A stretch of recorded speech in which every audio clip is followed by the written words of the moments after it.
Madame la conseillère exécutive, je vous remercie pour ce rapport aussi riche que clair. À sa lecture, c'est le mot opérationnalité qui nous vient immédiatement à l'esprit. Vous nous proposez aujourd'hui le fruit d'un travail mené avec vos services, vous l'avez dit, en transversalité. Nous savons que casser les logiques de silo vous tient particulièrement à cœur, comme solliciter les acteurs au cours de la rédaction afin de proposer un document qui n'est pas déconnecté, mais qui aura pour mission de coller à la réalité. Et dans ce document, c'est bien votre méthode que nous retrouvons. En effet, il ne s'agit pas d'incantation. Ce rapport ne se contente pas d'énoncer des généralités sur ce que doit être l'aide humanitaire ou la coopération en temps de crise. Il parvient à déterminer une ligne qui, vous l'avez dit, depuis Camérine ou puis Beyrouth, et l'aide au peuple ukrainien l'an dernier, est désormais tracée et prend finalement ici toute sa force. C'est un rapport solidement construit, complété par un règlement des aides. Il est d'ailleurs crucial de noter que le volet financier de cette initiative est bien borné. Nous parlons ici de fonds publics destinés à une cause spécifique.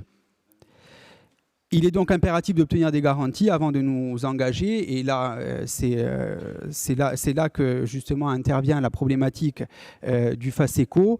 Et c'est aussi la raison pour laquelle nous collaborons en partie avec le FACECO, mais je pense avec la possibilité de flécher les crédits, mais aussi avec des ONG largement reconnues ou encore des acteurs insulaires ayant fait leurs preuves dans ce domaine et méritent non seulement notre soutien, mais aussi toute notre reconnaissance. On voit bien qu'il y a un triptyque qui ne nous rend pas dépendants nécessairement du FACECO.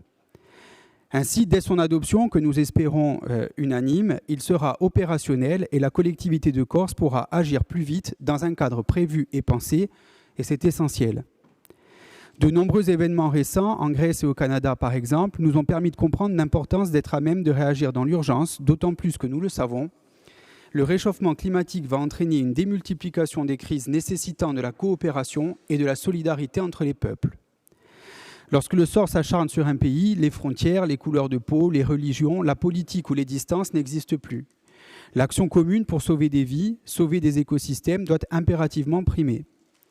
La collectivité de Corse sera au rendez-vous comme elle l'a toujours été et nous vous en remercions. Pour autant, et je tiens à le dire, il n'est bien sûr pas question d'agir à la place des autres, ni d'empiéter sur les champs d'action des organisations internationales déjà existantes et qui savent faire et bien faire dans ces circonstances. Non, il sera simplement question de mobiliser humblement les moyens qui sont les nôtres et notre énergie pour tendre la main per dare a mano da popolo a popolo a quelli che ne hanno bisogno. A ringraziarvi.